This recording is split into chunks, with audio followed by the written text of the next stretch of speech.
অনুরোধ করেছি এবং আমরা চেয়েছি যে তারা যেন সেটা আমাদের যেটা প্রতীক, সেই প্রতীক বিতরণের পরেই যেন দেওয়া হয়, অর্থাৎ সঠিকভাবে একটা পোস্টাল ব্যালট আমরা যেভাবে ভোট দেই সেইভাবে যেন সেই পোস্টাল ব্যালটও ব্যবস্থা করা হয়। এরপরে আমরা আপনার আরো কতগুলো বিষয় ছিল আমাদের, সেগুলো আমরা তুলে ধরেছি।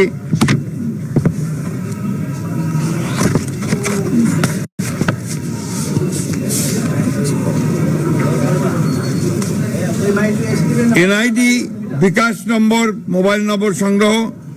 জামাতে নির্বাচনী কর্মীরা বাড়ি বাড়ি গিয়ে এনআইডির কপি, বিকাশ নম্বর, মোবাইল নম্বর সংগ্রহ করছে, যা ব্যক্তিগত গোপনীয়তা ভঙ্গ, ক্রিমিনাল অফেন্স।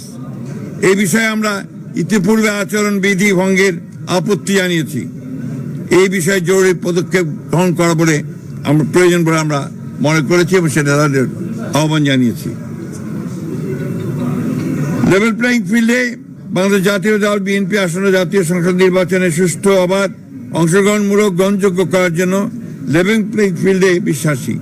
এই জন্য আমাদের দলের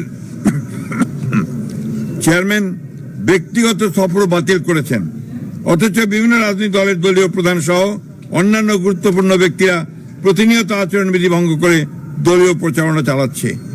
এই বিষয়ে আমরা জরুরি ব্যবস্থা গ্রহণ করার জন্য অনুরোধ জানিয়েছি।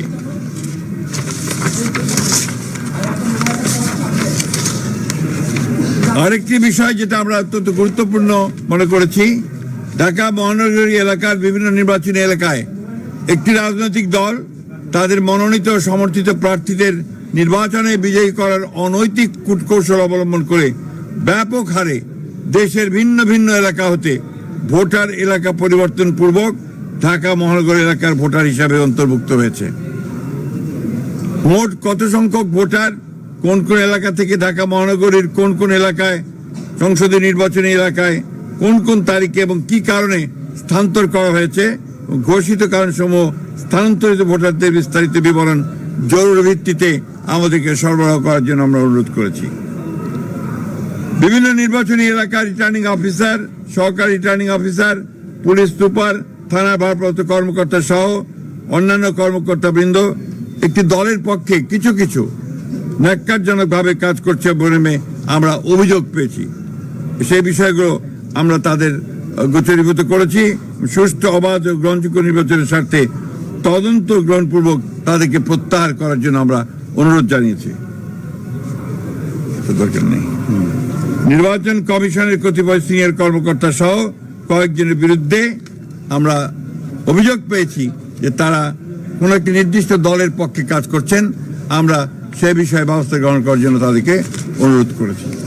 এই ছিল আমাদের আজকে তাদের সঙ্গে কথা বলা, এবং আমরা লক্ষ্য করেছি যে দুর্ভাগ্যজনকভাবে বিএনপি সবসময় নির্বাচন কমিশনকে সহযোগিতা করে এসছে সুষ্ঠু, অবাধ, নিরপেক্ষ নির্বাচনের জন্য। দুর্ভাগ্যজনকভাবে কতগুলো বিষয় আমরা লক্ষ্য করছি যে পক্ষপাতমূলক ব্যবস্থা গ্রহণ করা হচ্ছে এবং সেই ক্ষেত্রে কিছুটা বায়াস একটা অ্যাটিটিউড আমরা লক্ষ্য করছি। আমরা সেটাকে পরিত্যাগ করে সম্পূর্ণ নিরপেক্ষভাবে কাজ করার জন্য তাদেরকে অনুরোধ জানিয়েছি। Thank you.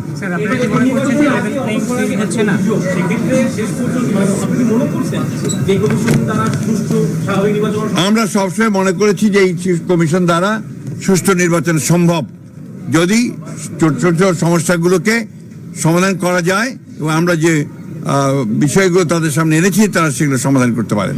আপনারা কি মনে করছেন লেভেল প্লেইং ফিল্ড হচ্ছে না? আমরা মনে করেছি লেভেল প্লেইং ফিল্ডের চেষ্টা তাদের আছে, ছোটখাটো কিছু ত্রুটি আছে সেগুলো তারা ঠিক করে দিতে পারবেন বলে আমরা বিশ্বাস করি। আজকে ইলেকশন কমিশন আপিল শুনানি চলছে, বাইরে ছাত্র দলের আন্দোলন চলছে, এই বিষয়টা আপনারা দুটি বিষয় কিভাবে দেখছেন? ছাত্র দলের আন্দোলন তো তারা বলবেন তারা কিভাবে কেন করছেন, কি ব্যাপার তাদের বিষয়। তবে আমরা যেটুকু জানতে পেরেছি যে আপনার একটি বিশ্ববিদ্যালয়ের নির্বাচন আপনার যেটা বন্ধ করে দেওয়া হয়েছিল সেটা নির্বাচন কমিশন আবার তাদেরকে অনুমতি দিয়েছে নির্বাচন করার, যেটা আমরা মনে করি যে এটা সঠিক হয়নি, এটা আরো সমস্যা তৈরি করবে। সুতরাং সেই ক্ষেত্রে নির্বাচন কমিশনের উচিত হবে এই বিষয়টা নিয়ে তাদের পুনরায় সেই সিদ্ধান্ত গ্রহণ করা, তা না হলে এটা প্রশ্নবিদ্ধ হবে।